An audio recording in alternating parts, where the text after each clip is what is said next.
Hi friends, அஸ்ஸலாமு அலைக்கும். இன்றைக்கி என்ன பார்க்க போகிறோன்னா, நம்ம ரேஷனில் வாங்குகிற எண்ணெய் இருக்குது பார்த்தீங்களா, அந்த எண்ணெயை நம்ம எப்படி யூஸ் பண்ணலாம். அப்படியே யூஸ் பண்ணக்கூடாது.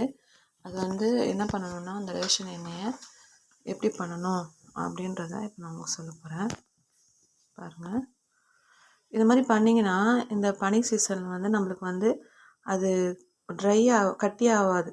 ஒரு ஒரு இது மாதிரி டால்டா மாதிரி அந்த மாதிரி கட்டி ஆகாது. நல்லா எப்பயும் போல் நம்ம ரீஃபண்ட் ஆயில் மாதிரி யூஸ் பண்ணுற மாதிரி அந்த எண்ணெய் இருக்கும்.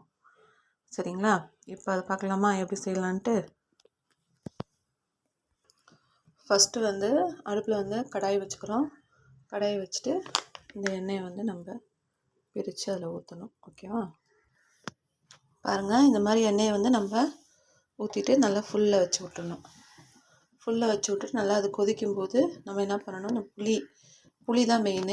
புளியில் நம்ம உப்பு வச்சு நம்ம சின்னதாக ஒரு எலுமிச்சம்பழம் சைஸ்க்கு நம்ம அதை அதில் போடணும். போட்டு நல்லா கொதிச்சதுக்கப்புறம் நல்லா ஆற வச்சு வடிகட்டினீங்கன்னா உங்களுக்கு சூப்பரான அந்த ரேஷன் எண்ணெய் தயாராகிடுச்சு உங்கள் சமையலுக்கு.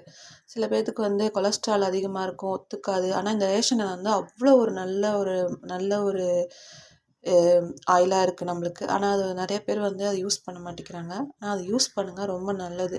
எண்ணெய் ஒரே எண்ணெயை நம்ம யூஸ் பண்ணக்கூடாது. மாற்றி மாற்றி எண்ணெய்களை நம்ம யூஸ் பண்ணிக்கிட்டே இருக்கணும். அப்போ தான் நம்மளுடைய உடம்புக்கு நல்லா ஆரோக்கியமாக இருக்கும். பாருங்கள், இது கொதிச்சிட்ருக்கு, பார்க்கலாம்.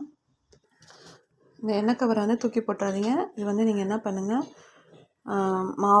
நீங்கள் கோதுமை மாவு பிணைஞ்சிங்கன்னா அதில் இதை ஸ்டாப் பண்ணி வச்சுக்கோங்க. நல்லா எண்ணெய் எல்லாம் இதுவாகி நல்லா சூப்பரான ஒரு சப்பாத்தி உங்களுக்கு கிடைக்கும். சரிங்களா? எப்பயுமே நான் இதை தூக்கி போட மாட்டேன். அதோட அந்த கோதுமை மாவு பிணைஞ்சதை இதில் ஸ்டப் பண்ணி நல்லா பேக் பண்ணி வச்சுருவேன். கொஞ்சம் நேரம் கழித்து நம்ம ஒரு 1/2 hour கழித்து பார்த்திங்கன்னா நல்லா மாவு சாஃப்டாக இருக்கும் நம்மளுக்கு. ஓகேங்களா?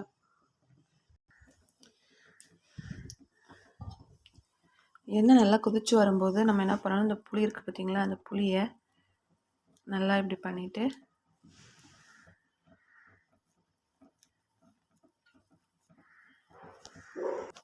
நல்லா அந்த புளியில் நல்லா அந்த உப்பு, கல் உப்பு இருந்தாலும் வைக்கலாம், இல்லைன்னா நீங்கள் தூள் உப்பு இருந்தாலும் நம்ம வைக்கலாம். வச்சுட்டு நல்லா இந்த பால் மாதிரி நம்ம நல்லா இது பண்ணிவிட்டு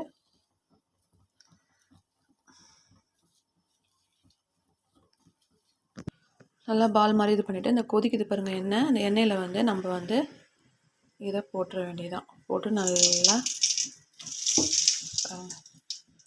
எப்படி கொதிக்குது பார்த்தீங்களா. இது அந்த இதை எல்லாத்தையும் அப்சர்வ் பண்ணிடும். அந்த கொலஸ்ட்ரால் எல்லாத்தையுமே அதை அப்சர்வ் பண்ணிடும். அப்போ இந்த எண்ணெயில் நம்மளுக்கு எந்த ஒரு இது இருக்காது. நல்லா யூஸ் பண்ணலாம். பெரியவங்களுக்கும் கொடுக்கலாம். எல்லாருமே இதை யூஸ் பண்ணிக்கலாம். இது பொரிஞ்சதுக்கப்புறம் இதை ஆற விட்டு நம்ம அதை வடிகட்டி நம்ம சமையலுக்கு யூஸ் பண்ணிக்கலாம் ஃப்ரெண்ட்ஸ். ஓகே, எண்ணெய் தயாராகிடுச்சு. ஓகே, லைக் பண்ணுங்கள், ஷேர் பண்ணுங்கள், கமெண்ட் பண்ணுங்கள் ஃப்ரெண்ட்ஸ். பாய், அஸ்ஸலாமு அலைக்கும்.